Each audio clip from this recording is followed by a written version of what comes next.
꽃들이 막 피기 시작하죠. 이 벚꽃이 보니까 시간 단위로 달라져요. 아마 아침에 보신 거랑 예배 마치고 주시대 나가서 보시면 벚꽃이 더 벌어지고 있을 거예요. 정말 우리에게 하나님의 놀라운 이 제때를 따라 아름답게 하시는 그 섭리의 손길이 오늘도 미치고 있는데 3월 마지막 주일, 오늘 전 세계 교회가 고난주일, 종료주일로 지키는 가운데 있는데요. 예배 나온 여러분들 주님의 이름으로 환영하고 사랑합니다. 본문 같이 보도록 합시다. 디모데전서 2장 1절부터 7절입니다.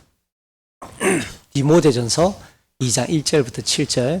제가 지난주 중에 감기가 좀 걸려가지고 평소답지 않게 좀 더 낭낭해졌습니다. 목소리가 양해하시길 바랍니다. 디모데전서 2장 1절부터 7절. 저는 쉬운 성경을 읽을게요. 여러분이 가지고 있는 번역 성경대로 그대로 읽으셔도 좋습니다. 1절부터 7절까지 한 절씩 나누어서 읽어요.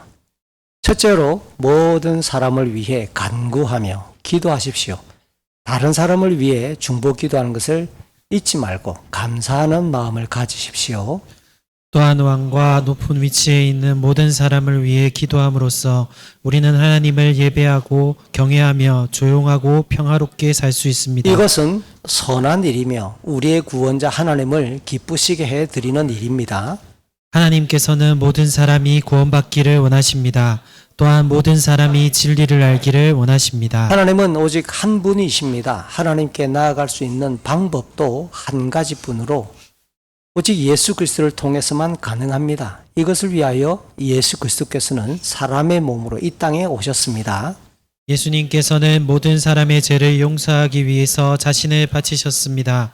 모든 사람을 구원하고 싶어 하시는 하나님께서는 그 증거로 예수님을 십자가에 못 박혀 죽게 하셨는데 이는 때가 되어 이루신 하나님의 뜻입니다. 같이 읽습니다. 이러한 뜻에 따라 나는 복음을 전하는 사도로 부름을 받았습니다.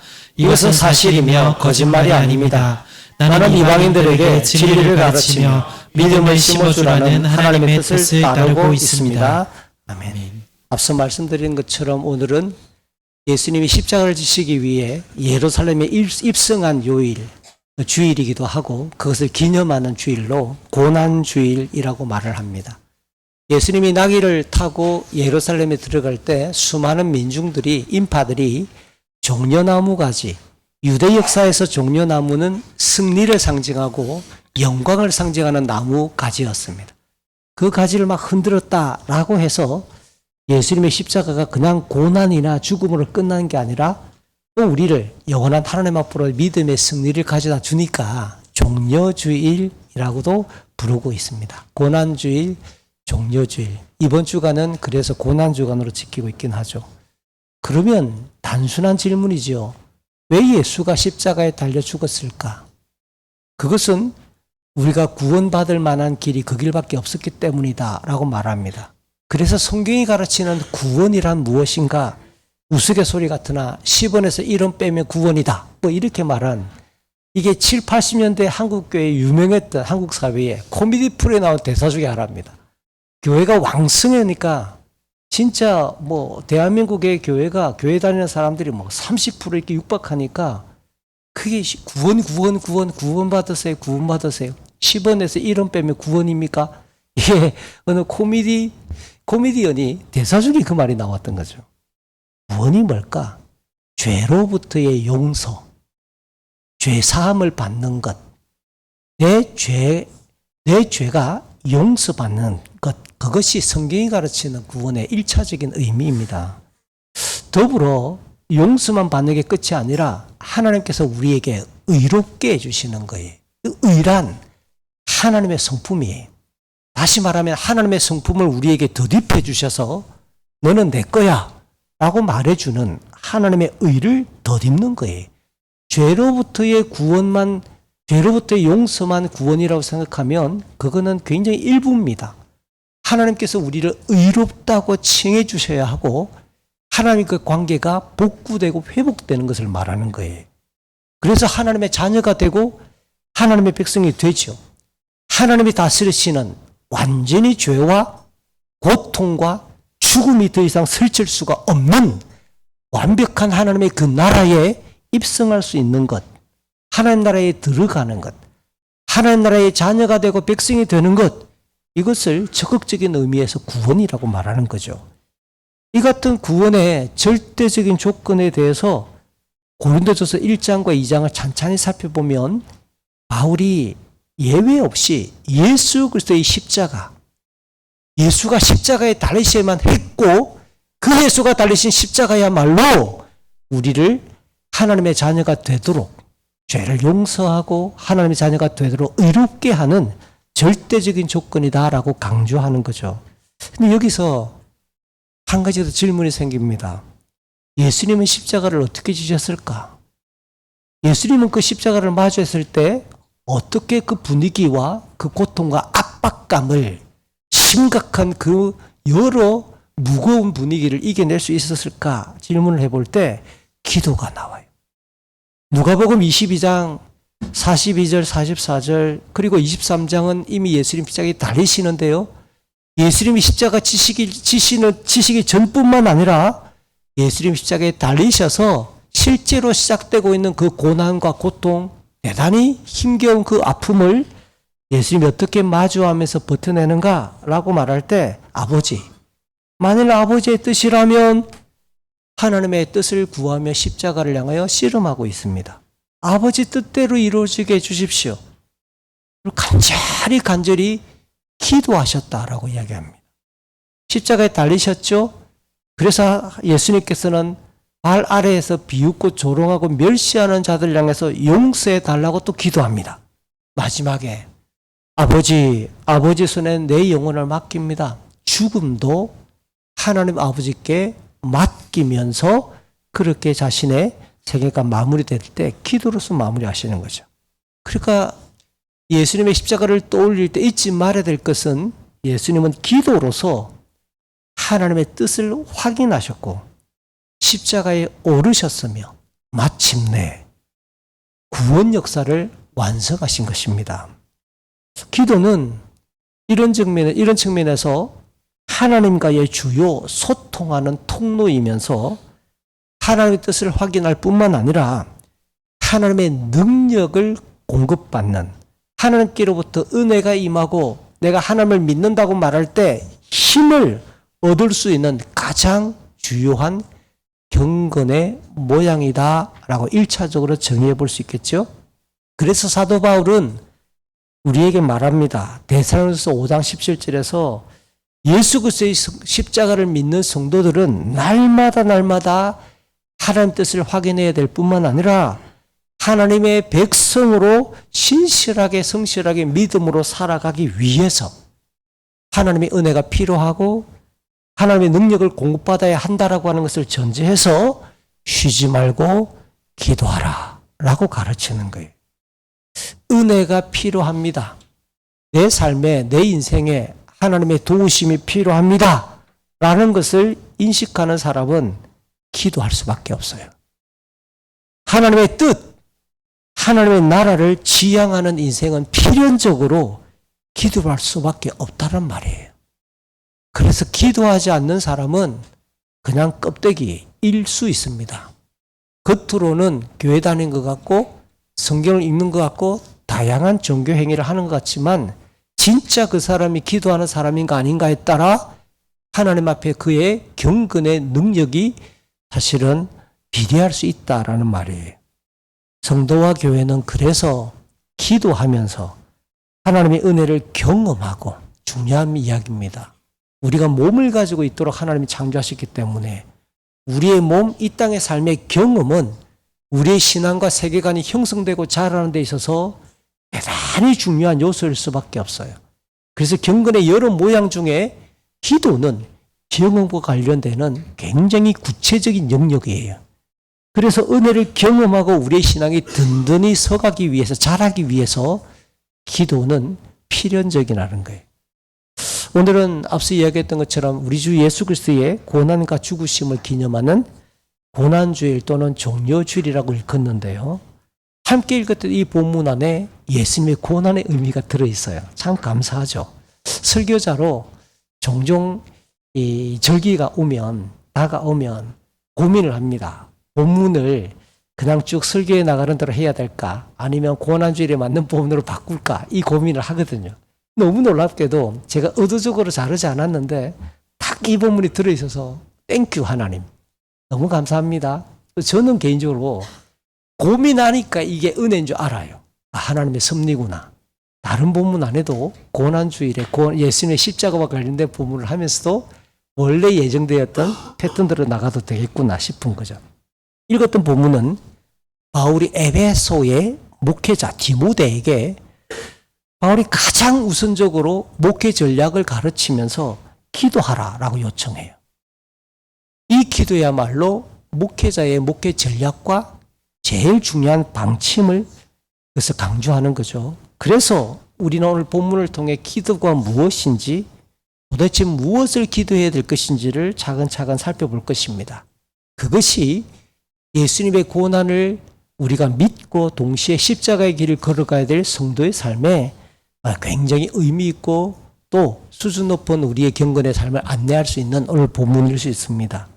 잠시 지난 시간에 살폈던 내용을 복습을 해볼까요? 1장 12절 이하 20절까지 제가 말씀을 전했었는데 바울은 자신이 복음의 핍박자였으나 그리스도의 사도가 되어서 복음을 전하고 교회를 세우는 자기의 변화된 인생을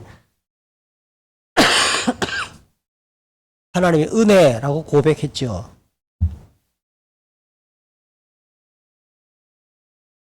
비단 자기의 인생이 변화되어서 하나님의 은혜를 경험한 것만 자랑한 게 아니라 그 은혜는 이 편지를 받고 적용하게 될 목회자 디모데에게도 역시 은혜 안에서 선한 싸움을 해야 될 것을 가르치고 있습니다. 선한 싸움. 목회란 영적인 싸움이다 라는 것도 가르쳐 준 거죠.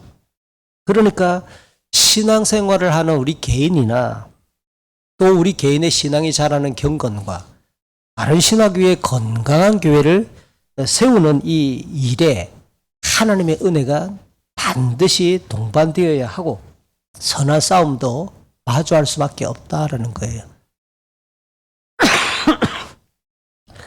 영적인 싸움이 없는 신앙생활은 없습니다. 나는 기도 제목이 없는데요.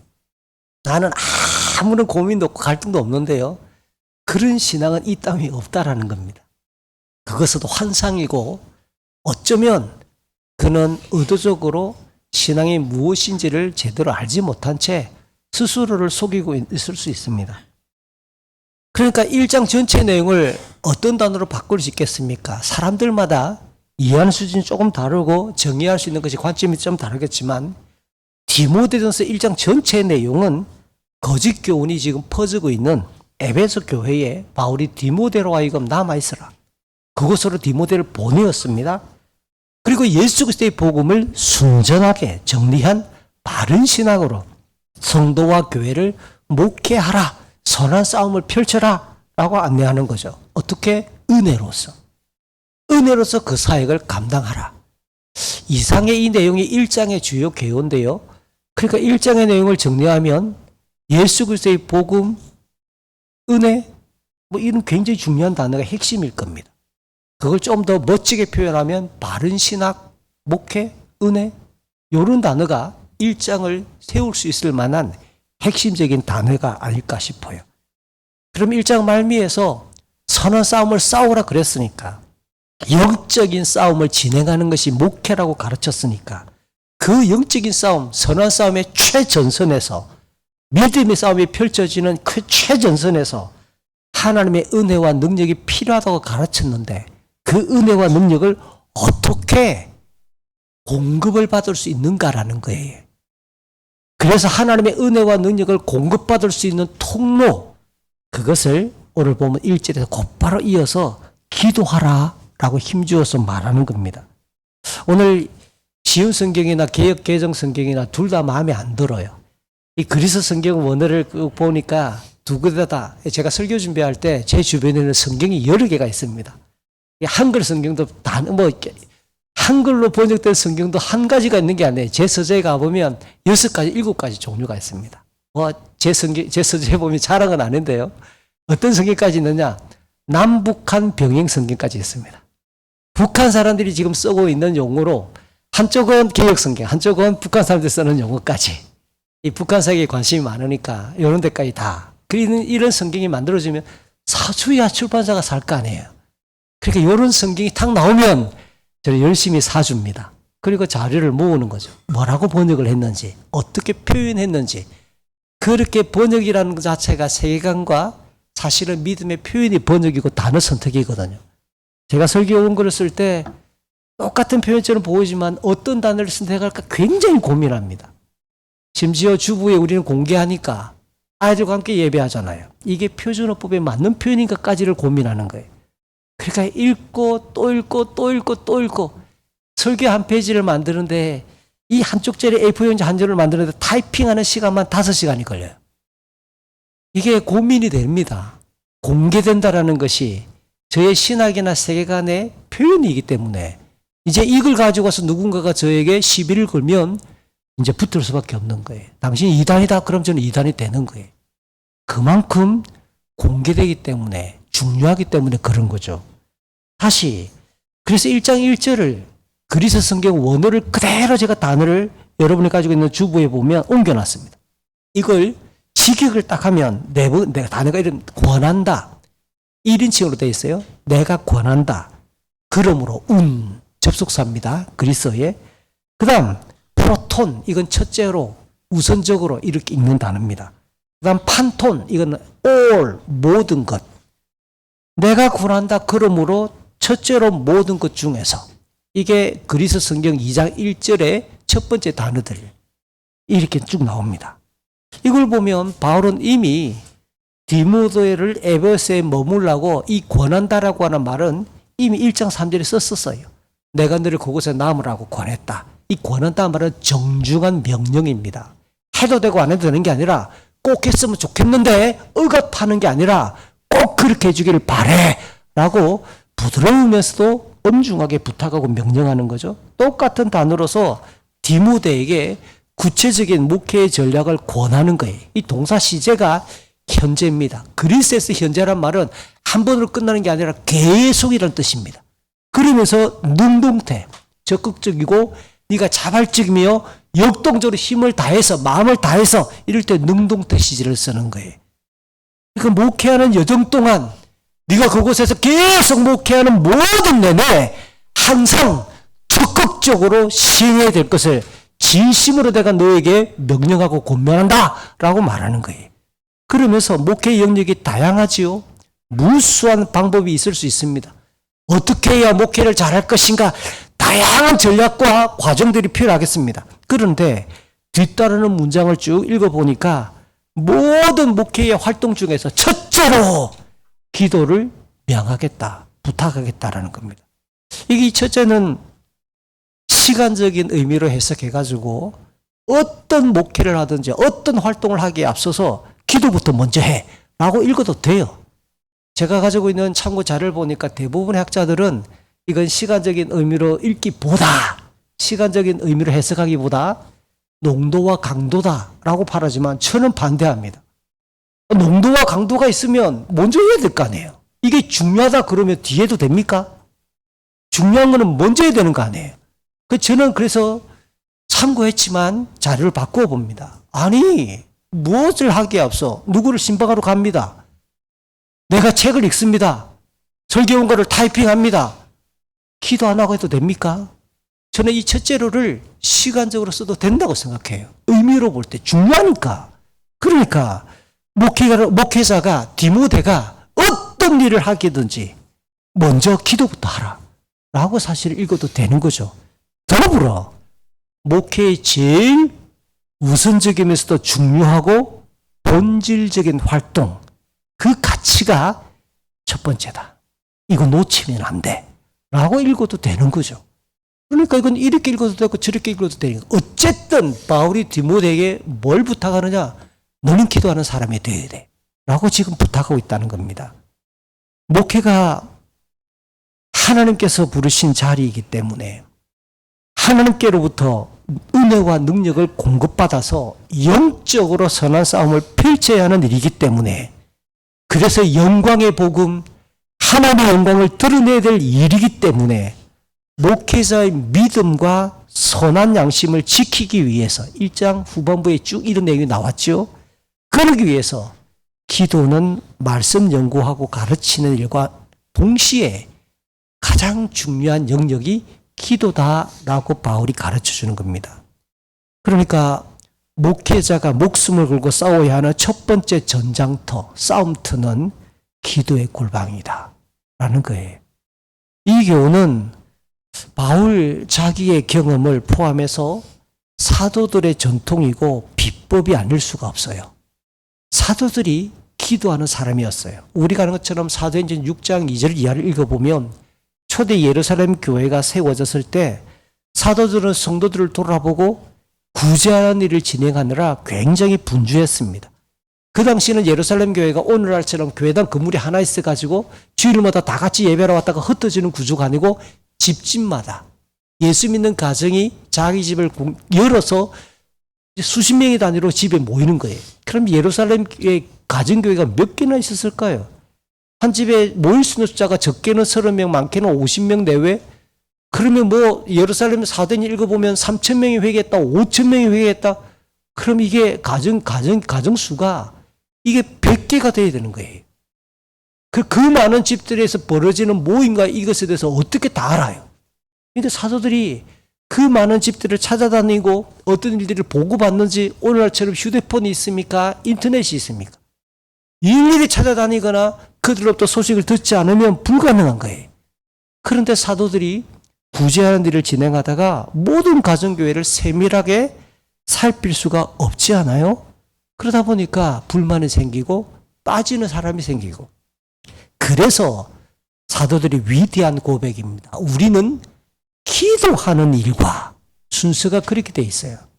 기도하는 일과 말씀 가르치는 일에 온 힘을 쏟기 위해 일꾼들을 세우자. 그 일꾼을 대개 번역을 할 때 일꾼이란 단어를 집사로 번역을 하는 겁니다. 일꾼들을 그렇게 세웠잖아요. 물론 사도들은 어떻게 기도하고 말씀 가르치는 것이 가장 중요하다고 판단했을까요? 그렇죠. 그들이 3년 동안 직접 동행하고 보았고 배웠던 예수님의 기도하는 모습을 모범 삼았음에 틀림없겠지요. 예수님은 지상에서 예수 그리스도의 사역을 진행하는 동안 수시로 기도하셨어요. 새벽에도 기도하시고 밤에도 기도하시고 특별히 중요한 일을 앞두고 사도들을 뽑거나 십자가를 치시거나 이런 일을 앞두고 습관처럼 이게 복음서 읽다 보면 예수님이 습관을 따라 기도하셨다는 말을 합니다. 늘 기도했다는 거 아니에요. 기도하는 것이 그냥 습관이 되어 있다는 거 아니에요. 우리가 그냥 시간 나면 습관처럼 폰을 열어서 카톡을 열어보는 것처럼 주님은 습관처럼 기도하셨다는 거예요. 우리에게 기도가 그들이 이렇게 중요한 것을 예수님이 그리고 사도들이 그렇게 진행해왔던 것을 바울은 그대로 디모데에게 그렇게 알려주는 겁니다. 그러면 여기서 질문이 또 생깁니다. 기도는 뭘까요? 라는 질문을 가질 때 오늘 1절 후반부 그 다음부터 곧바로 나오는 단어 4가지가 나오는데 기도와 관련된 4가지의 낱말이 연속으로 등장을 합니다. 첫째가 등장하는 것이 간구인데 간구. 이 간구라고 하는 단어를 그리스어를 쪼개보면 굉장히 재밌습니다. 이거는 뭐냐? 뭔가 부족해가지고 필요한 것이 생겼어요. 누군가의 도움이 느껴집니다. 이게 듀오라는 이게 짝을 찾아주는 그 단체 듀오 나오죠. 그 더블 듀오 그게 그리스입니다. 이게 뭐냐? 필요하기 때문에 누가 나를 필요한데 도와줘야 되겠는데 나 도움이 필요한데 이게 그리스 말로 듀오예요. 이 듀오란 말에다가 그 다음 단어가 붙은 것이 호소하고 요청한다라고 하는 단어가 딱 붙어서 오늘 간구라고 하는 말이 나옵니다. 근데 우리가 창세기를 읽어보면 기본적으로 우리는 피조물이잖아요. 하나님에 의해 지어졌기 때문에 천지를 지으신 하나님께로부터 임하는 도움이 절대적으로 필요한 존재가 우리 인간이에요. 예수님은 주기도 6장, 마태복음 6장 11절 이하에서 보면 하나님의 이름, 하나님의 나라, 하나님의 뜻을 먼저 구하게 한 이후에 우리 인생을 이 땅의 삶을 위해서 기도하라고 가르친 내용이 양식, 그 다음 인간관계, 그 다음 시험이에요. 그러니까 예수님은 주기도를 통해서 뭘 가르치느냐? 생명을 유지하고 생활을 위한 일용할 양식, 그 다음 인간관계의 용서와 화해를 통한 평안, 모든 일상에서 벌어지는 영적인 모든 시험의 이 이김이 기도하란 말은 우리가 결정하겠다는 뜻이 아니잖아요. 하나님께로부터 주어진다는 것을 전제해서 기도하라고 가르치는 거죠. 실제로 하나님은 인간의 모든 생명과 호흡과 우리가 살아갈 시대와 거주의 경계까지를 직접 주관하시고, 그러다 보니까 당연히 영적인 사역과 활동인 이 싸움인 목회는 하나님의 도우심이 절대적이기 때문에 간구하라고 이야기하는 거죠. 그 다음 두 번째 나오는 단어가 일반적으로 우리가 많이 사용하는 기도라는 단어입니다. 역시 이것도 두 개의 단어가 합성화된 단어입니다. 마음에 품은 기대, 마음에 품은 소원, 어떤 갈망, 꿈, 그리고 전치사 무엇을 향하여 또는 무엇으로부터, 두 가지가 다 가능한데 제가 보기에는 무엇을 향하여란 말이 훨씬 더 오늘 본문에는 의미가 있어 보입니다. 이 두 가지 말이 결합됐으니까 마음에 품고 있는 소원을 하나님 앞으로 끄집어내는 것, 내가 이렇게 됐으면 좋겠다라는 기대를 하나님 앞으로부터 끄집어내는 행위, 그거에 기도라는 말로 그렇게 그리스 말로 읽을 수 있는 겁니다. 인간이 범죄해서 하나님과의 관계가 끊어졌다고 이사야 59장 2절은 가르치는데, 그러니까 인간이 어떤 말과 우리 사람이 품은 어떤 소원도 하나님이 듣지 않으신다고 이사야 59장 2절 이야기해요. 그럼 이 기도라는 단어가 성립이 되려면 기본적으로 마땅히 죄의 문제를 해결할 수밖에 없어요. 하나님이 우리 죄 때문에 우리의 모든 소원이나 우리의 말들을 듣지 않으시고 고개를 휙 돌려버리셨다고 하는데, 그런데 이 기도는 하나님 앞에 우리의 소원을 끄집어내는 거니까. 그래서 예수 그리스도의 십자가를 통한 이 대속의 은혜 복음을 믿는 자, 죄의 용서를 받은 자, 하나님께 의롭다 하시는 확증을 받은 자가 할 수 있는 특별한 행위가 기도라는 말이죠. 그래서 이를 반영해서 요한복음을 보면 16장 24절 예수님이 그 맥락에 보면 이 땅에서의 모든 사역을 다 마무리하시고 떠나가실 것을 이야기합니다. 이제 십자가에서 죽으시고 부활하시고 승천하셔서 하나님께로 가실 때를 설명하고 난 이후에 지금부터 너희가 내 이름으로 기도하라 라고 말하는 거예요. 그러면 이 예수님의 이름으로 기도한다는 말은 예수님이 완성하시는 십자가와 부활, 이것을 전제로 우리는 그렇게 예수의 이름으로, 예수의 복음으로, 예수의 십자가와 부활을 근거로 기도할 때 하나님께서 받으실 것이다 라고 말씀하신 거죠. 세 번째, 오늘 1절에 나오는 기도와 관련된 단어가 중보라는 단어입니다. 개역 성경은 도고라는 말로 바꾸었는데, 번역했는데요.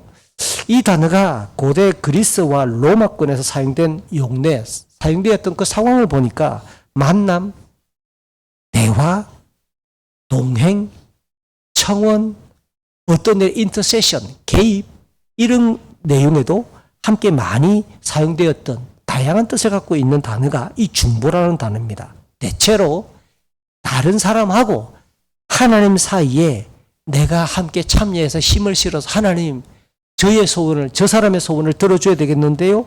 라고 할 때 그 사람을 위하여 드리는 기도를 중보로 이해할 수 있는 말입니다. 그럼에도 불구하고 잊지 말아야 될 게 있어요. 제가 조금 전에 뭐라고 말했느냐? 죄가 인간과 하나님 사이를 갈라놓았다 그랬잖아요.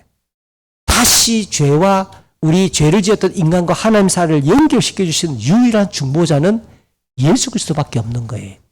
예수의 십자가만이 영원하고도 완전한 중보자란 말입니다. 그럼에도 불구하고 이 단어를 쓰고 있는 이유는 목회자와 우리 예수 믿는 성도들은 예수의 몸인 교회예요. 그러니까 다른 사람을 위해 간접적으로 개입하고 참여해서 그 사람이 예수의 이름으로 하나님 앞에 나아가 하나님의 은혜를 받도록 2차적이고 간접적인 중보의 기능과 역할을 담당할 수 있기 때문에 중보라는 특성이 이 기도 안에 들어있습니다. 대표적으로 성경을 읽다가 보면 중보의 사례가 등장하는데요. 출애굽기와 민수기를 보시면 이스라엘 백성들이 죄를 지어요. 하나님과 맺었던 언약이 깨어져 버렸습니다. 그때 모세가 백성들과 하나님 사이에 서서 기도하며 하나님 저들을 불쌍히 주시고 다시 하나님의 백성으로 받아주십시오 라고 그렇게 중보하는 장면이 있죠.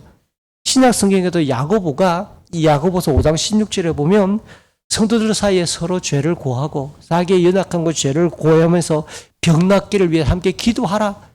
누군가가 아프면 그 사람 위해서 함께 기도하라 라고 하면서 중보의 필요를 이야기한 장면도 나옵니다. 오늘 2장 1절에 마지막으로 등장하는 기도와 관련된 용어가 감사입니다. 이 감사라고 하는 단어는 하나님께서 좋은 것을 값없이 주신 것을 인정하는 우리의 자연적인 반응을 뜻하는 거죠. 모든 피조물을 선하게 그리고 하나님 보시기에 아름답고 좋게 창조하신 그 하나님께서는 여전히 모든 선한 행위와 완전한 선물을 주시는 하나님이시다고 야고보서 1장 17절은 설명합니다. 그러니까 기도하는 자들은 주어진 모든 우리가 누리는 선하고 그 다음 형통한 것과 우리가 누리는 평안과 복과 기쁨을 다른 사람들에게 막 떠벌리고 자랑하기보다 먼저 해야 될 일이 뭐지요? 하나님께서 주신 은혜입니다. 나는 하나님의 은혜에 대한 고백이 먼저 있어야 되고 동시에 하나님께서 주신 선물이라고 하는 이 인식에 따라 하나님께 먼저 감사해야 된다라는 것도 가르치는 거예요. 그러니까 확실히 우리 모든 예수 믿는 사람들의 일상은 하나님과 동행하는 삶이기 때문에 범사에 감사하라고 데살로니가서 5장 18절은 그래서 가르치는 거예요. 게다가 감사할 수 없는 상황이 우리에게는 왕왕 벌어집니다. 누군가 아픕니다. 여기에 고린도서 12장을 잠시 생각해 볼 필요가 있는데요. 사도 바울이 너무 자기 몸에 있는 질병이 심각해가지고 이걸 뭐라고 말하느냐? 사탄이 박아놓은 가시다. 왜 사탄이 나왔을까요? 사탄이 직접 주었거나 아니면 이 고통 때문에 내가 하나님의 영광을 드러낼 수가 없고 사탄은 좋아하겠다. 복음을 전하는 사도인데 이 질병 때문에 오히려 복음의 역사가 가려질 수 있겠다. 사탄이 박수치고 좋아하겠다 싶을 만한 질병. 누가 봐도 이거는 하나님의 은혜를 말할 수 없을 만큼 심각한 상황. 그걸 사탄의 질병, 사탄의 가시라고 바울이 말합니다. 당연히 그것이 떠나도록 기도했지요. 근데 하나님께서 놀라운 대답을 하십니다. 이것이 계속 너에게 있어서 네가 이 약함 가운데에 하나님의 능력, 예수 그리스도의 능력이 너에게 머물 수 있는 수단이다. 이게 뭡니까? 이게 사라지면 바울이 그 고통 때문에 심각하게 예수의 이름을 부르고 하나님의 이름을 부르는 기도를 한다 안 한다? 안 하는 거예요. 이게 놀라운 거입니다. 그래서 목회하는 분들 사이에는 많이 이야기합니다. 우리 교회는 공식적인 새벽 기도회가 없어서 그런 경험을 제가 많이 못 느끼지만 새벽 기도회가 있는 교회들의 목사님들이 하는 이야기 공통적입니다. 365일 10년 동안 3650일 동안 새벽 기도 한 번도 안 나왔는데 저 김 집사가 어느 날 갑자기 새벽에 나오고 막 울고 있는 거지. 목사님이 깜짝 놀래가지고 그날 이제 오전에 김사님 집에 신방을 갔어요. 뭔 일이냐. 아이 그러니까 그 집에 생각하지 못했던 우환이 겹쳐서 그냥 한 번도 새벽기도 안 나오는 분이 좀 멀다고 맨날 새벽기도 안 나오겠다고 그랬던 그분이 그냥 자기 발로 뛰어나고 막 울고 있는 거죠. 우리 그런 경험 다 있죠? 그렇죠. 이게 인간입니다. 사도 바울의 말입니다. 하나님께서 사탄의 가시를 자기에게 박아두시고 이것 때문에 계속 신음하면서 주의 이름을 부를 때 견디게 하시고 예수의 능력이 머물게 하시는 과정으로 그것을 쓰시겠다는 거예요. 그래서 그는 자기의 약함을 오히려 기뻐하고 이 고난의 상황을 자랑하잖아요. 우리가 약할 때가 있습니다. 아플 때가 있죠. 고통할 때가 있습니다. 어려움이 다가옵니다. 그럴 때 우리는 기도하면서 오늘 바울이 가르치는 대로 하면 감사해야 되는 거예요. 짜증내기도 하고 그 짜증은 기도할 때만 하나님 앞에 기도할 때 짜증내세요. 50분이고 60분이고 100분이고 계속 하나님께 짜증내세요. 그러면 우리의 시편이 되는 거예요. 그러나 돌아서서 기도 끝나고 나면 다른 사람이 계속 염려할 때 고맙습니다 하고 감사합니다 하고 기도하는 거죠. 고맙다고 받아야 되는 거 아니겠어요? 하나님은 모든 일과 상황을 합력하여 선을 이루실 하나님이신 줄 믿기 때문에 우리는 감사할 수 없는 상황에도 기도하면서 감사할 수 있는 자, 이게 성경이 가르치는 우리의 반응이고 모습이라고 가르칩니다. 이 같은 기도의 특징은 기도할 때마다 반드시 그 순서를 따라야 한다. 또는 이 네 가지 모든 요소가 다 포함되어야 된다라는 당위적 규정으로 기도론을 설명하는 강의 시간이 지금 아닙니다. 기도에 대해서 기도가 뭐냐? 사전적으로 그렇게 설명하는 내용도 아니거든요. 대신 오늘 이 2장 1절에 나오는 기도의 네 가지 특징은 기도의 다양한 측면을 우리에게 안내해 주는 겁니다. 따라서 오늘 이 네 가지 특징만 가지고 기도가 무엇인가 라고 하는 공통적인 내용을 정리해 보면 우리는 우리의 창조자이시고 섭리자이신 그 하나님께 예수 그리스도의 복음 안에서 자녀가 된 성도가 되었으니까 우리 개인과 또는 우리 가족과 우리 또 타인의 다양한 필요와 도움을 요청하는 영적인 통로가 기도다라고 정리할 수 있습니다. 인생의 도움이 천지를 지으신 하나님께로부터 임한다는 사실을 알게 될 때 인생의 순간순간이 오직 여호와께로부터 주어진 은혜에 의하여 우리가 살고 움직일 수 있다는 사실을 고백한다면 뭐 해야 되죠? 기도해야 된다고 가르치는 겁니다. 바울은 목회자가 본인을 포함해서 아울러 모든 사람을 위하여 기도하라라고 1절에 덧붙이는데요. 모든 사람 안에는 우리가 좋아하는 사람이 있어요. 가장 먼저 우리 가족들이 있지요.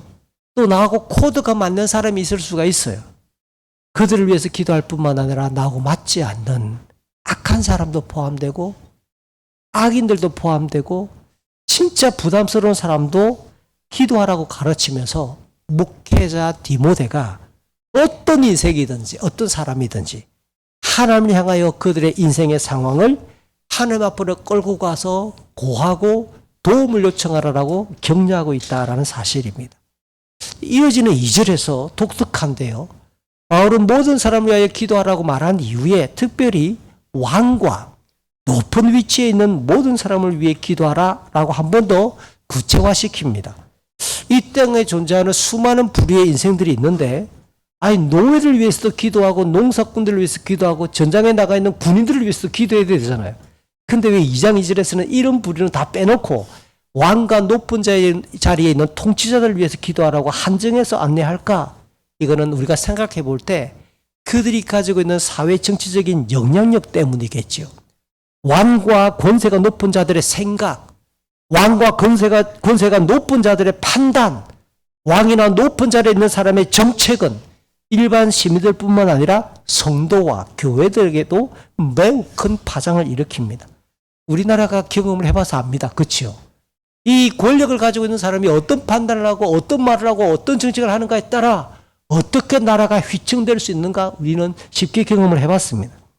바울은 직접적으로 성도와 교회가 힘써야 할 이 2절에 보니까 경건과 품이란 말로 번역하는 게 이 단어가 좀 어울려 보여서 제가 이렇게 개인 번역을 했습니다.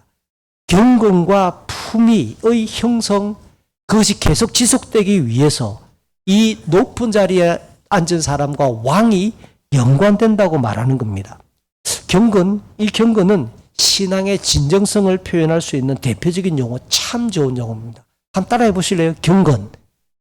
그리스 말로는 유세베이아라는 말을 쓰는데 진짜 좋은 말이라서 한번 따라해 보라고 했습니다. 구약에서 이 단어를 어떻게 적용하느냐?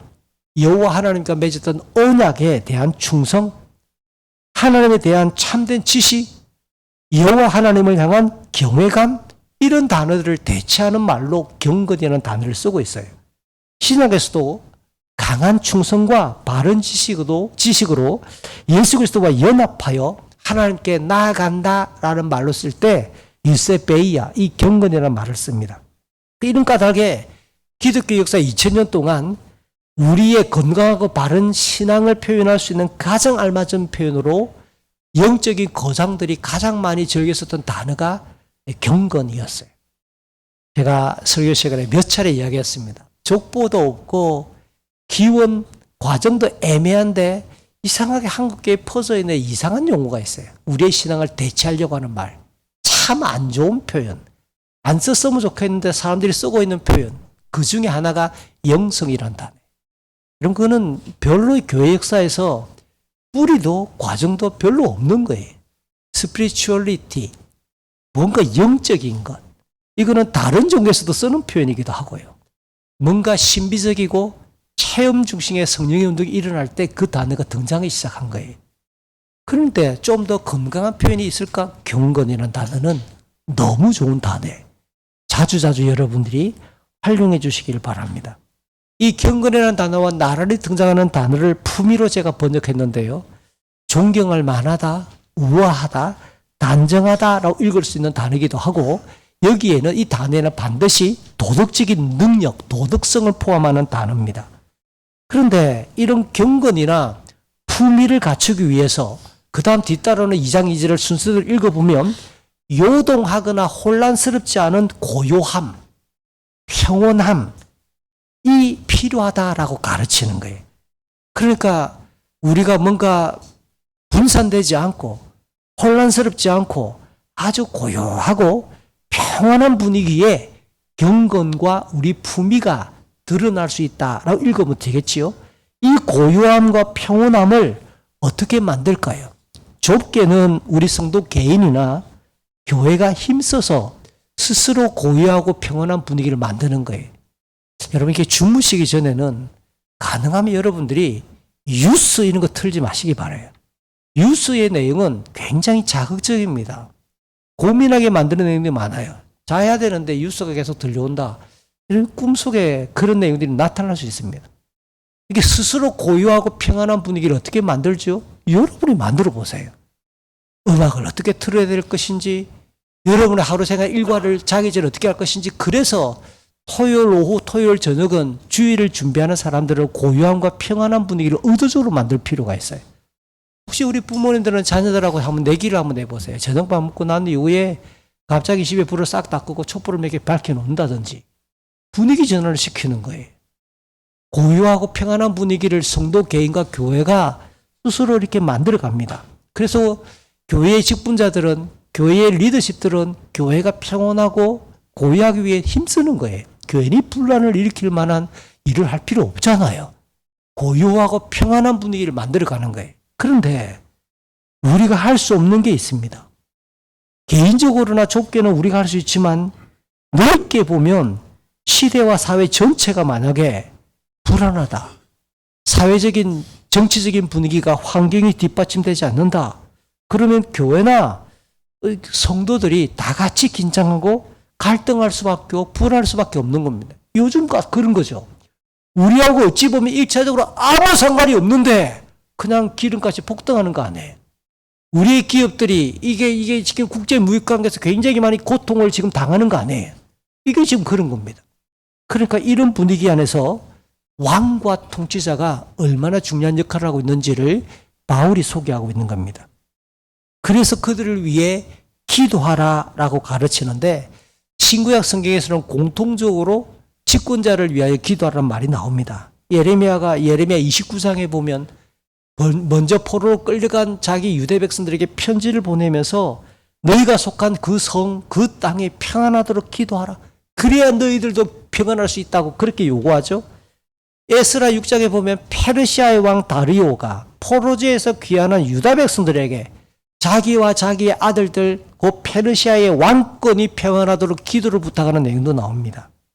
사도 바울은 로마서 13장에서 모든 곳에는 하나님에 의해 주어지는 일반 은총이다 라고 알린 뒤에 그들로 말미암아 사회 질서가 유지되고, 그렇기 때문에 우리가 예수 믿는 사람들은 우리의 주인 예수와 하나님이 계시지만 이 땅의 시민으로서 그들에게 마땅히 순종하고 복종해야 된다고 가르치잖아요. 역시 디도서 3장 1절 목회자 디도에게도 바울은 성도들로 하여금 세상의 통치자들에게 순종하도록 안내하라고 편지합니다. 베드로도 같은 맥락에서 베드로 전서 2장에서 세상의 권세자들에게 순종하는 것이 선하다고 교훈하는 거죠. 오늘 이 디모데 전후서가 기록될 당시에 누가 왕이었을까요?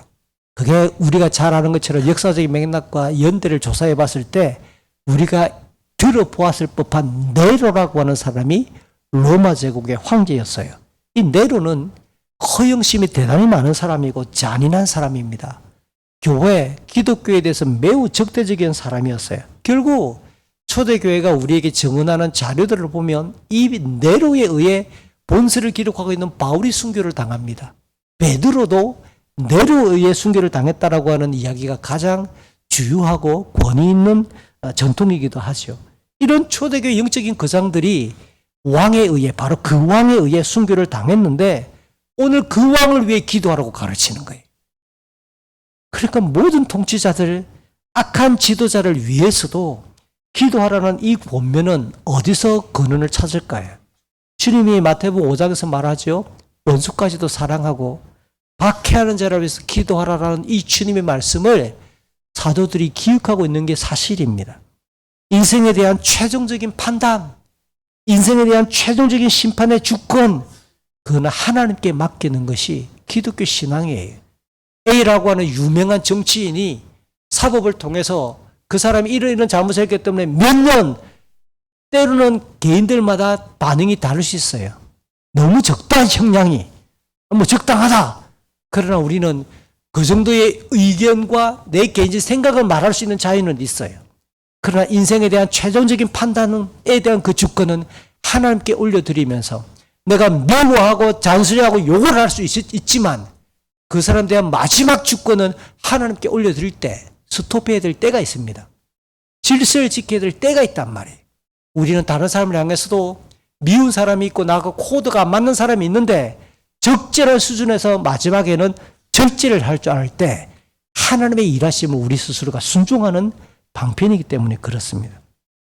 모든 사람을 위해 기도하되 특별히 모든 왕과 통치자를 위해 기도해야 될 이유, 그것은 교회와 성도가 고요함 가운데, 평온함 가운데 그 속에서 경건과 품위를 갖추기 위함이다 라고 하는 것이 2절의 내용이에요.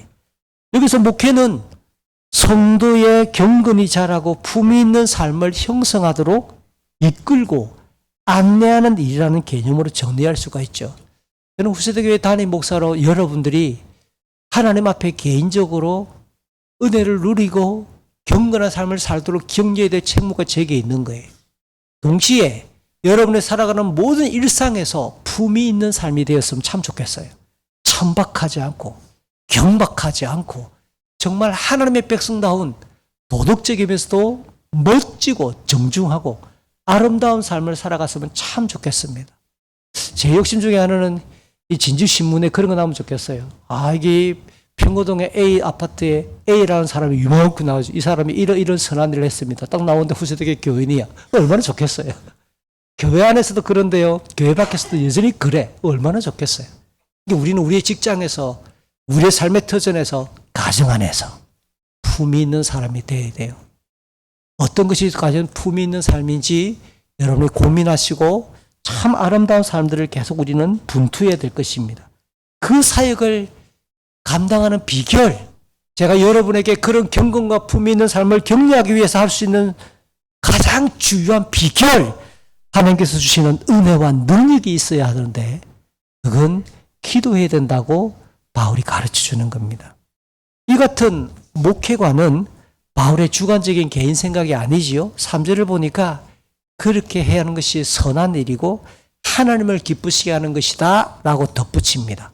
이 그것이란 기본적으로 직전에 왕과 통치자를 위해 기도하는 것을 가리키므로 목회자와 모든 성도는 자기가 속한 사회, 자기가 살아가는 그 시대가 평안하도록 영향력 있는 지도자를 위해 기도해야 하는 게 맞죠.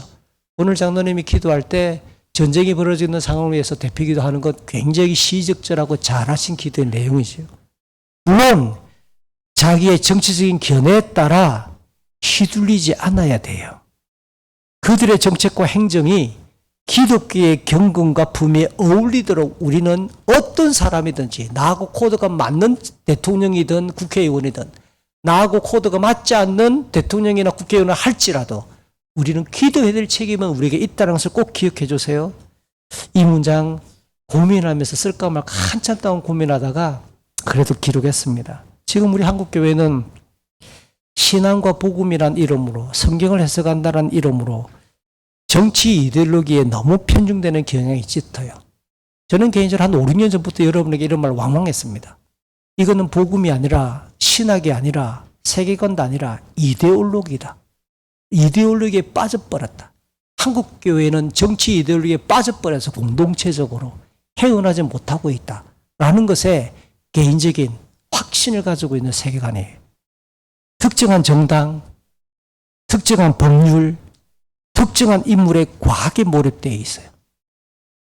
그럼 왜 하필 그 특정한 법에만 목소리를 냅니까? 토지법이나 아파트법에 대해서 여러분은 비성경적인 것에 대해서 흥분해 본 적이 있으세요? 예수님이 대놓고 만문이즘이다. 하나님과 재물을 겸하여 섬길 수 없다고 했는데 한국의 부동산법을 풀어놓는 것에 대해서 왜 반대 안 하세요? 저는 더 신경 써서 흥분해야 될 게 그런 거라고 생각하는데 한국교회가 여기저기 땅 사가지고 부동산 값을 올리는데 일조해 놓으니까 그런 거는 은혜라고 말해. 그러나 가난한 우리의 자녀들이, 가난한 우리의 이웃들이 평생 벌어도 한 채 살 수 없는 아파트 값이 올라가는 이 일에 한국교회는 책임이 없는 말이에요. 전국에 있는 800만 크리스찬들과 전국에 5만 개 있는 교회만 불필요한 아파트 다 팔기 운동 들어가면 저는 대한민국의 경제에 뭔가 금을 줄 것 같지 않으세요? 이런 거에 대해서 생각을 전혀 안 해. 한 번도 반대해 본 적이 없어. 70년대를 지나오며 산하 제한을 법으로 만들고 규칙을 할 때 왜 한국교회가 일어서지 않았나요? 창조법을 어기는 일인데 아무 말도 안 하고 교회 안에도 자녀가 3명 4명이라면 서로 쳐다봐. 미개하다는 식으로 창세기 말을 대놓고 그냥 반역했던 것에 대해서 전혀 한국교회가 사과한 적이 없어요. 왜 그런 데는 눈을 감고 이상하게도 그것들만 그게 죄라고 인정하지 않은 사람이 누가 있어, 크리스찬 중에. 근데 희한하게 그것도 이상하게 덧칠 해가면서 막 이상하게 그렇게 성도들을 매도하고 있단 말이죠. 눈을 가리게 만드는 거예요. 저는 이건 아무리 생각해도 성경이 가르치는 논리하고 맞지 않아요. 너무 과하게 몰입되어 있어요. 교회 안에 예를 들면 1번을 찍을 사람이 있고 2번을 찍을 사람이 같이 있어야 되는 거 아니에요? 근데 한국 교회는 전부 똑같은 색깔이 가야 된다고 말하는 거예요. 이 정치 이데올로기에 빠진 거죠. 기독교의 경건은 이 땅을 지나가는 여정의 순리하는 나그네라고요. 우리는 하나님 나라가 눈앞에 보이는 사람들이라는 말이죠. 그러다가 정치적인 색깔이 다를 수가 있죠, 옆 사람이. 그래도 교회 안에서는 함께 예배하고 찬송하고 격려하고 교회당 문을 나갈 때는 정치운동 우리 깨끗하게 하자. 그리고 인사하고 나가야 되는 거 아니에요. 그 정도 수준이 안 돼. 분명히가 없어요. 교회. 이게 한국교회가 빚어놓는 상당히 많은 분위기를 목사들과 교회 지도자들이 그렇게 일조했던 것 때문에 저는 괜히 짜증이 나는 사람 중에 한 명이에요. 결국 성경을 통해서 우리가 기억해야 될 것은 기독교의 경건과 품위가 자라기 위해서는 고요함과 평온함이 있어야 하는데 그걸 위해서 정치자가 통치권자가 뭘 신경 써야 될까요? 신구약 성경에 예외가 없잖아요. 연약한 자들이 고통하지 않도록 공의를 시행할 수 있는 정치권. 저는 제가 찍는 사람이 분명합니다.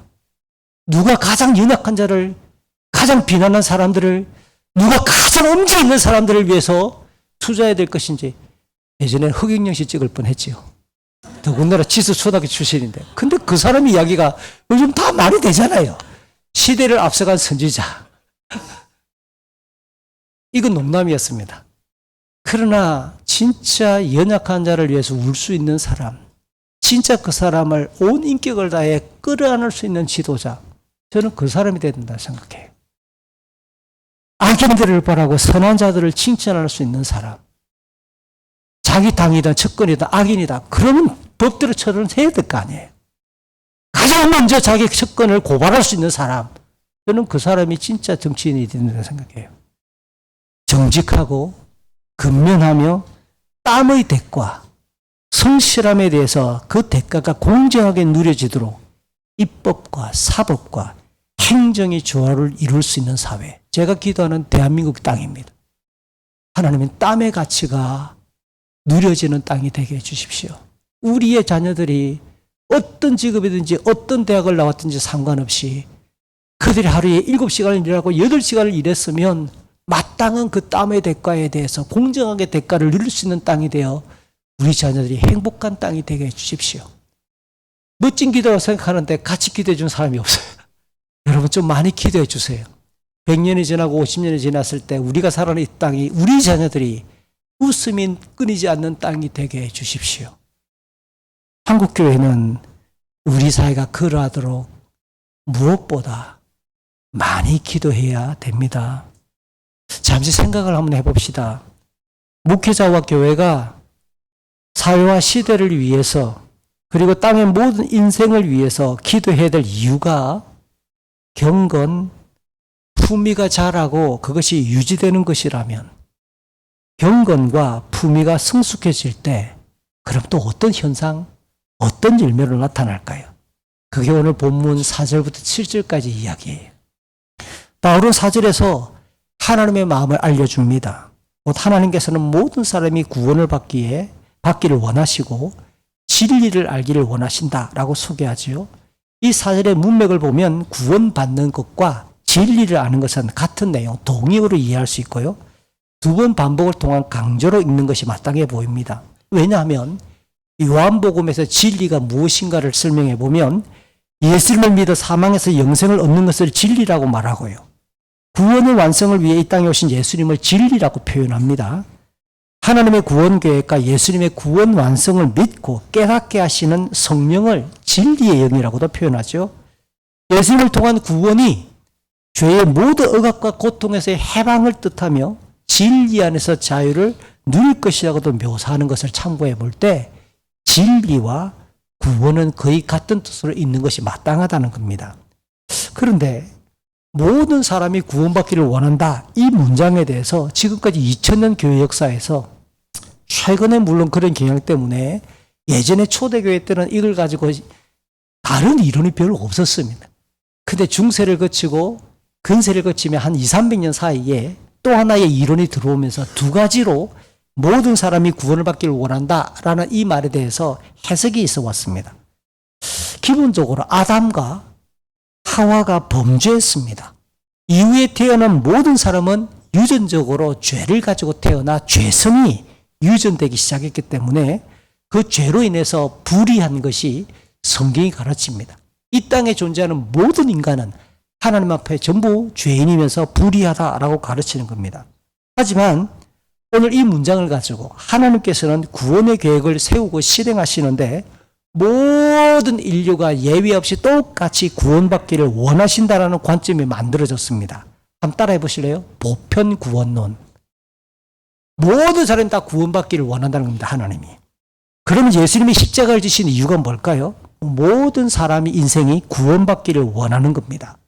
그렇지만 죄성의 종로로 타는 사람들은 본인이 믿을 것인지 믿지 않을 것인지 본인이 결단할 수 있다는 겁니다.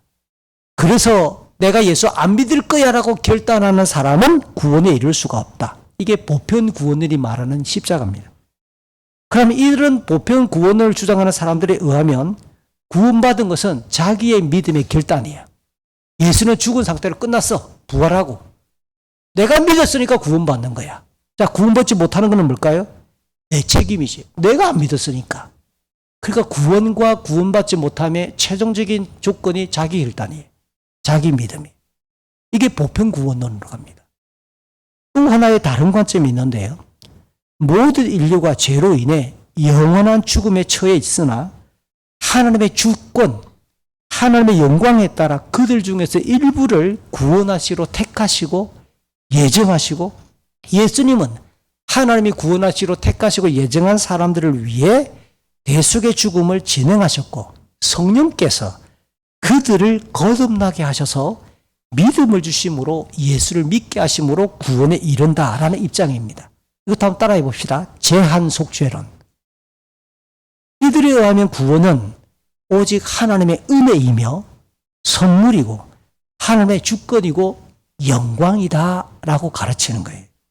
이런 두 가지 관점은 인간의 죄성과 농도에 대해서 견해 차이 때문에 갈라진 겁니다. 보편 구원론은 인간의 타락 인정합니다. 인간의 부패 인정합니다. 그런데 조금 낭만적으로 해석을 하는 겁니다. 하나님의 구원을 받아들일 수 있는 기본적인 능력이 남아있다고 전제하는 거예요. 그래서 이 보편 구원론자들은 전적인 타락, 완전한 부패 이런 말 잘 안 씁니다. 타락했지만 내가 믿을 수 있는 자격과 기준이 내 속에 힘이 있다고 이야기합니다. 반면 제한 속죄로는 인간의 전적인 부패와 완전한 타락을 견지하고 하나님의 주권과 영광에 집중합니다. 흥미롭게도 오늘 4절, 5절, 6절 그리고 같은 내용으로 베드로서 3장 9절에도 하나님의 모든 사람이 구원받기를 원한다는 문장이 나오는데 보편 구원론이 굉장히 좋아하는 대표적인 성경 구절입니다. 그러나 오늘 이 본문을 가만히 자세히 읽어보면 보편 구원론이 과연 이 본문을 자기들의 주장을 인용하기 위한 구절로 합당한가라는 것에 대해서 두 가지 관점에서 어색하고 잘못 인용하고 그걸 지지하는 것이 아니다라는 것이 드러나는데요. 한 가지가 오늘 2장 1절이 뜬금없이 첫째로 이렇게 시작하잖아요. 이 말은 1장의 내용을 지금 받아와가지고 1장과 2장이 분철된 게 아니라 통문장으로 되어 있다는 뜻이에요. 그래 보면 디모데가 목회하는 에베소의 거짓 선생들이 어떤 사람들이었죠? 1장 7절에 보면 그들은 친유대주의적인 성향을 띄었음이 분명합니다. 구약의 율법과 유대의 전통을 구원의 조건으로 내세웠을 것이기 때문에 이방 민족들은 구원에서 소외된 것처럼 말할 수밖에 없어요. 그래서 유대주의의 귀화, 할례를 받든지 안식일을 지키든지 구약율법이 가르치는 이런 족보를 알아야 되든지 당신이 아브라함이 어떤 사람인지 그 족보들 나열하고 외워야 된다든지 이런 내용들을 은근히 추정했을 가능성이 높지요. 이에 바울은 예수의 복음은 유대 민족에게 제한되어 있는 것이 아니라 그들에게만 유리하다는 것도 아니기 때문에 모든 민족, 모든 사람이 예수 그리스도의 복음 안에서 구원의 대상이 될 수 있다는 민족적인 경계를 허무는 방법으로 모든 사람이, 모든 민족이 하나님께서는 구원의 길을 열어놓으신 거야 라고 말할 수 있잖아요. 이런 맥락을 이해한다면 자연스럽게 오늘 본문은 1장과 이어서 맥락을 이어갈 때 이거는 그냥 조건 없이 모든 사람이 구원받도록 하나님이 예정했다라고 말하지 않아요. 또 하나의 맥락은 자연스럽게 본문 해설을 제가 이어가면 나올 겁니다. 한편 하나님은 모든 사람이 구원받기를 원하신다는 이 문장은 물론 구약에서도 확인할 수 있어요. 아브라함과 그의 후손을 통해 땅 이외의 모든 백성이 복을 누릴 것이라고 말했고 출애굽한 이스라엘과 하나님께서 언약을 맺으실 때 온 땅의 백성이 다 내게 속했다. 하나님께 속했다고 말하면서 이스라엘을 제사장 나라로 어서의 그 소명을 확인하잖아요. 그렇다면 유대민족이 해야 될 일은 뭐죠? 자기들의 혈통을 강조하면 됩니까? 안 됩니까? 안 되는 겁니다. 적극적으로 다른 민족에게 찾아가서 하나님과 하나님 나라를 알리는 역할을 감당해야 되는 게 옳지요. 이게 원래 구약이 가르치는 내용이었단 말이에요. 그러나 요나를 통해 확인되듯이 그들은 그들만의 구원, 그들만의 평안이라고 하는 국수주의적인 신앙을 고수하고 말한 거예요. 이게 예수님 당시의 신약시대에도 전 세계에 퍼져있는 유대인들이 고집처럼 주장하고 있는 그들의 신앙관이었단 말이죠. 바울은 5절과 6절에서 하나님이 한 분이시다. 하나님께 나아갈 수 있는 방법도 하나밖에 없다. 오직 하나님과 사람 사이의 중보자이신 예수 그리스도밖에 없다고 못을 박습니다. 이 문장은 제가 그리스 성경을 그냥 이것도 제가 그냥 바로 사역하면서 바로 가져왔기 때문에 쉬운 성경에 없는 표현들이 나오고 있는 겁니다. 그 예수 그리스도는 사람의 몸으로 이 땅에 오셔서 모든 사람의 죄를 위해 속전이라는 단어는 대속물로 읽어도 됩니다. 속전으로 십자가에 달리셨습니다. 이 모든 일은 하나님께서 자신의 작정하신 때에 증거로 이루어졌다고 5절과 6절은 읽을 수 있는 구절입니다. 구약에서 하나님이 한 분이라고 하는 이 단어는 신명기 6장 4절, 5절, 6절을 읽어보면 창조와 구원과 섭리의 유일한 주권자를 말합니다. 창조자는 하나님밖에 없다. 지금도 우리의 인생을 통치하는 자는 하나님밖에 없다. 우리를 심판하시는 분은 여호와 하나님밖에 없다. 그렇기 때문에 마땅히 여호와 하나님께만 신뢰, 순종, 경배를 드려야 될 유일한 분이다 라는 말로 한 분밖에 없다 라는 말을 쓰는 거예요. 인간의 죄가 하나님께 불순종하고 반역한 것이기 때문에 피조물인 인간의 수준과 능력으로서는 죄값을 갚을 능력이 없잖아요. 전인격이 부패한 인간이 스스로 하나님의 의로움과 영광에 이를 수가 없는 거예요. 놀랍게도 하나님은 범죄한 인간을 먼저 찾아오셨고요. 그의 이름을 불러주셨고요. 인간이 요청하지도 않았는데 구원자를 주권적으로 약속하신 분이 하나님이세요. 아무 죄가 없는 의로운 사람을 대신 고난받고 죽어서 많은 사람의 죄를 용서하시고 의롭게 할 것이라고도 알려주시는 거예요. 구약 성경은 이렇게 풍성하게 하나님의 구원이 주권적으로 이루어지고 계획되고 있는 것을 알려주잖아요. 이러한 하나님의 구원 계획에 따라 성령이 동정녀 마리아의 태에 잉태하게 하심으로 예수님이 태어나셨다고 마태복음 1장은 가르칩니다. 죄 아래 있는 인간은 하나님도 예수님도 알 수가 없고요. 하나님 나라도 보거나 소망할 수도 없어요. 예수님은 하나님께서 자기에게 이끌고 오시는 자기 사람들을 위해 죽는다고 요한복음에서 여러 차례 반복해서 말합니다. 성령이 오셔서 거듭나게 하시고 죄와 의와 심판을 깨닫게 하시며 생명을 얻을 것이라고 확언하시기도 하지요. 중보자라고 하는 이 단은 양쪽의 신뢰를 바탕으로 모두 만족시키고 중재하는 자를 가리키는데요. 법정에서는 조정하는 일을 하고 사업에서는 협상을 진행하는 역할을 감당했던 사람입니다. 죄로 인해 끊어져 버렸던 하나님과 사람 사이의 중보자는 필연적으로 하나님이 임해서 그러면 사람이어야 한다라는 것이 사실이죠. 그래서 예수 그리스도는 영원하신 성부 하나님과 함께 계셨던 성자 하나님이셨지만 하나님께서 정하신 구원의 그때에 인간의 몸으로 이 땅에 오셨고 마침내 십자가로서 하나님의 사랑을 증거하신 것입니다. 속죄는 1세기 당시 로마 제국에서 노예 시장에서 노예를 사고 자유롭게 풀어주기 위해 치러내는 그 노예의 몸값을 말하는데요. 이런 성경의 풍부한 증거와 논리를 자연스럽게 적용해 보면 보편 속죄론이 맞는 것 같습니까? 제한 속죄론이 더 타당한 것 같습니까? 전 세계의 개혁주의 신학과 장로교회는 다 보편 속죄론을 사실은 따르지 않고 제한 속죄론을 지지하는 거죠. 자꾸 인간의 논리를 덧붙여서 그러면 하나님이 택정하지 않은 자는 구원받지 못하겠나라는 말을 덧붙이는데 예정이라는 단어를 쓰고 있는 에베소서 1장에서는 그런 말을 쓰라고 붙인 게 아니에요. 이건 조금 이따 이야기하기로 하고요. 오늘 보면 마지막 7절은 앞에서 밝힌 하나님의 뜻과 구원 역사에 따라서 바울은 자기가 복음의 전파자요, 사도요, 그리고 그 사도로 부르심 받았다고 다시 한 번 더 간증하면서 이 말은 참말이다, 거짓말이 아니다라는 말까지 붙임으로 하나님의 순전한 주권에 의해 자기가 이 사역을 감당하고 있다고 내세우죠. 그러면서 그 영광스러운 복음의 직분에 따라 이방인의 스승이 되었다고도 마지막에 고백합니다. 자연스럽게 사도 바울은 그리스도로부터 직접 유대민족의 경계 안에서 뿐만 아니라 그것을 넘어 이방인들에게까지 복음을 전하는 사도로 부르심을 받았음을 확증하는 거죠. 따라서 자연스럽게 사도 바울은 모든 백성, 모든 사람, 모든 민족은 구성원 모두를 위해서 가르친다기보다 유대인을 포함한 모든 민족에게 복음을 전해야 하고 구원의 가능성이 열려있다라고 읽는 것이 훨씬 맞는 거죠. 결국 4절, 5절, 6절은 모든 사람이 구원을 받아야 한다라는 보편 구원론을 주장하는 근거가 될 수가 없다는 겁니다. 그렇다고 제한 속죄론을 주장하면서 구원은 하나님의 택하심과 예정이니까 우리는 아무것도 할 것이 없네? 라고 말하는 사람이 간혹 있어요.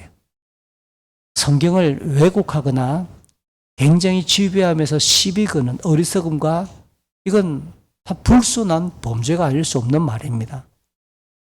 단적으로 예정이라는 단어를 가장 많이 등장하는 성경이 어딜까요? 에베소서 1장입니다.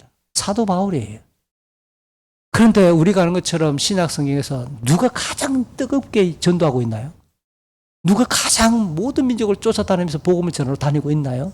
바울이란 말이에요. 진짜 예정이 뭔지를 아는 사람은 있을 수가 없는 거예요. 하나님은 알죠. 누가 택함 받을지 구원받을지. 근데 우리는 하나님이 아니잖아요. 그러니까 우리의 옆 사람이 구원받을지 말지 내가 압니까? 모릅니까? 모릅니다. 그럼 우리가 해야 될 일은 뭡니까? 만나는 모든 사람이 무조건 복음을 전하는 거예요. 우리가 해야 될 역할은 그거예요. 그런데 그 놀랍게도 그 하나님의 예정과 택하심이 나에게 임했어요. 다른 사람은 모르겠어. 일단 나에게 임한 건 분명해. 그러니까 우리 가슴이 뜨거운 거예요. 폭발할 것 같은 감동이 일어나는 거예요. 그래서 이 예정과 하나님의 택하심은 진짜 믿는 사람들에게는 감동과 감격이에요. 하나님이 나를 사랑하시는구나. 내 속에 이런 의가 없는데, 이런 부패와 거짓밖에 없는데, 여전히 나는 내 잘난 척밖에 없는데, 내가 하고 싶은 욕망과 내 잘난 차는 것밖에 없는 내 인생에 어떻게 예수의 십자가가 믿어지는가? 이것 때문에 우는 거예요. 하나님이 정말 나를 주권자로 찾아오셔서 이렇게 나를 변화시켰구나 라는 것 때문에 예정과 택하심이라는 단어를 떠올리면 폭발할 것 같은 감동이 있는 거예요. 두 번째 반응이 뭐죠? 그냥 있을 수가 없는 거예요. 그냥 내가 조용히 있을 수가 없는 거예요. 이걸 알아야 되겠고 이야기해야 되겠고 당신에게도 하나님의 그 사랑이 임하기를 바란다는 것을 보여줄 수밖에 없잖아요. 그러니까 수동적이지 않아요. 절대로 그냥 소극적일 수가 없단 말이에요. 하나님의 주권과 영광을 신뢰하고 존중하는 성도는 땅의 모든 사람을 위해 그래서 기도하는 거예요. 그들이 하나님을 알고 구원에 이르기를 기도하는 것이 마땅하지요.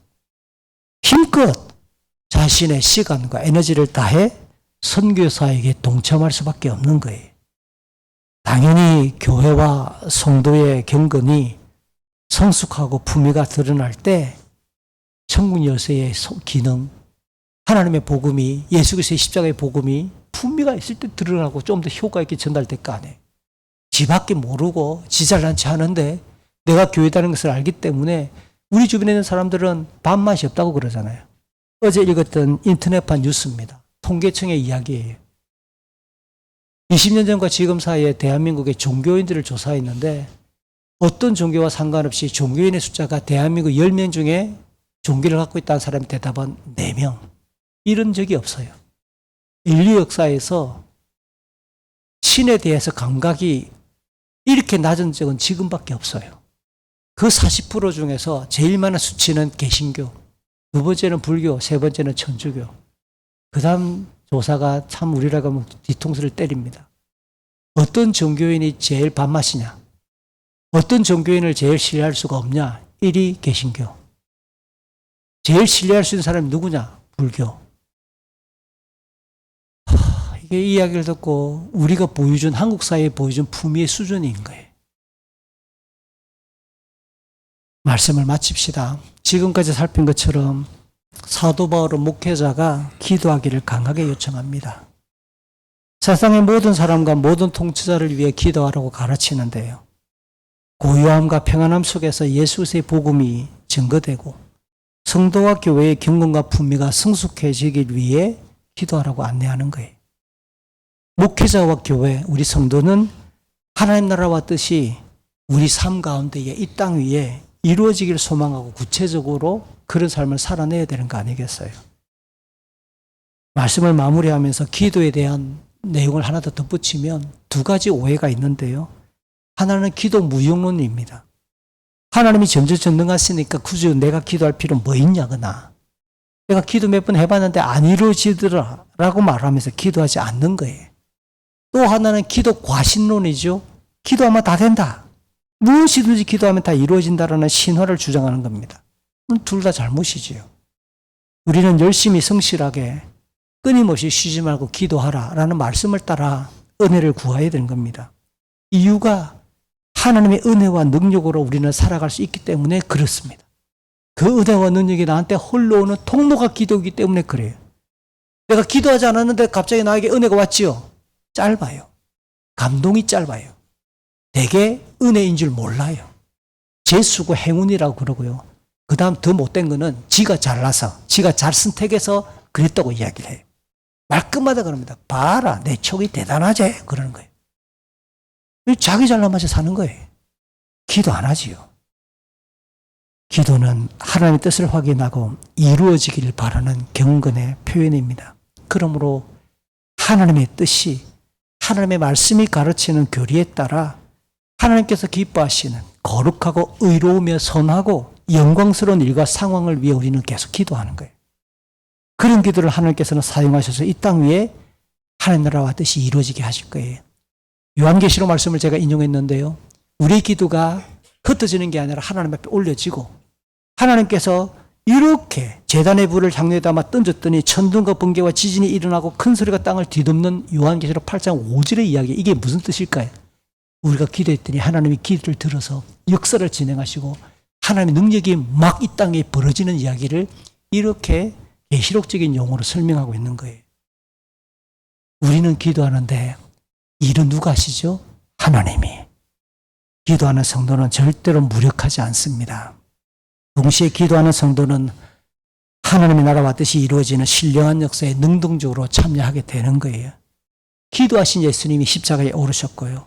기도한 사도들이 복음을 전하는 길에 나섰고 마주한 고난과 기쁨도 기쁨으로 여기지요. 기도하는 성도가 시험과 영적인 싸움에서 이기고요. 은혜와 평안을 풍성하게 누립니다. 우리의 기도가 가정을 살립니다. 우리의 기도가 자녀들을 살리는 거예요. 우리의 기도가 부모님들을 살리는 거예요. 우리의 기도가 교회를 살리고요. 우리의 기도가 사회와 시대를 밝히고 그리스도의 복음이 흘러가는 능력인 것을 꼭 기억해 주십시오. 우리는 기도하고 능력은 하나님이 행하실 것입니다. 우리는 예수 그리스도의 이름으로 기도하면서 주님이 고난을 이루셨던 그 십자가의 길, 십자가의 삶을 우리도 기도하며 십자가를 지고 가는 사람입니다. 요한복음 14장 13, 14절 우리 다 같이 읽고 함께 기도할까요? 너희가 내 이름으로 무엇이든지 원하는 대로 구하면 너희가 다 이루어 주겠다. 그래야 아버지께서 아들로 말미암아 영광을 받으시게 될 것이다. 너희가 내 이름으로 무엇이든지 내게 구하면 내가 다 이루어 주겠다. 아멘. 같이 기도합시다. 이 시간 기도하실 때 하나님 기도하게 해주십시오. 우리 가정을 위해, 우리 자녀와 우리 부모님을 위해, 그리고 내가 용서하지 못하고 용납하지 못할 만한 이웃들과 우리의 업무를 위해, 직무를 위해, 그리고 이 땅을 위해 기도하시고 전쟁이 속히 그쳐지기를 위해서 연약한 자가 더 고통하지 않도록 기도하시고, 이제 성찬예식을 진행할 텐데 행여 혹시 지난 주간, 지난 한 달 동안 여러분 마음속에 계속 남아있는 죄책감이 있는 것 하나님 용서해달라고 기도하시고, 성찬예식을 통해서 하나님 영광이 우리 가운데 임하고 은혜가 흘러오도록 같이 기도했으면 좋겠습니다. 이 시간 합심해서 기도합시다. 그러신 아버지 하나님 고맙습니다. 오늘도 하나님의 말씀을 떠올리고 주의 말씀을 이 시간 우리가 하나님 앞에 나누어 싸우는데 기도하는 사람이 되게 해주시고 기도하는 인생이 되게 해주시고 아버지의 은혜와 능력을 구하는 시간 되게 해주시옵소서. 하나님 우리와 함께하여 주시고 주의 영광이 가득한 시간 되기를 소망하오니 우리를 용서해 주시고 능력 있게 하여 주십시오. 기도하며 주 앞에 나아갈 때 예수 이름으로 기도할 때 하나님께서 응답하여 주시고 우리 연약함과 우리의 죄를 씻으시고 하나님 우리를 능력 있게 하여 주시고 아버지 은총에 우리를 세워주셔서 하나님의 사랑으로 우리를 새롭게 해 주시옵소서. 아버지의 성찬예식을 진행합니다. 우리가 하나님 것에 참여할 때 부끄러움 없도록 우리 모두 얼굴을 씻어주시고 우리 얼굴을 씻어주시고 우리 생각을 septem을 바꾸어주시고 우리 하나님과 우리 모든 생각을 주님을 닮게 하여 주시옵소서. 하나님 아버지 우리를 대속하신 예수 그리스도의 십자가를 통하여 우리의 죄가 용서받고 믿음을 통하여 하나님의 자녀가 되었사오니 이 고난 주간을 지나가며 더욱 기도하는 우리가 되게 하옵소서. 기도를 중단하거나 기도를 못하거나 기도를 하지 않는 불경함에서 벗어나 쉬지 말고 기도하며 하나님의 은혜와 능력을 우리가 누리고 주의 복음을 마음껏 드러내는 믿음의 사람들이 되게 하옵소서. 우리 가운데 연약한 자들, 하나님 범죄했던 자들을 용서해 주시고 성찬예식을 진행할 때 아버지 우리를 깨끗게 하사 자유롭게 하시며 예식을 통해서 하나님의 은혜가 풍성하도록 도우시옵소서. 우리 주 예수 그리스도의 이름으로 기도합니다. 아멘.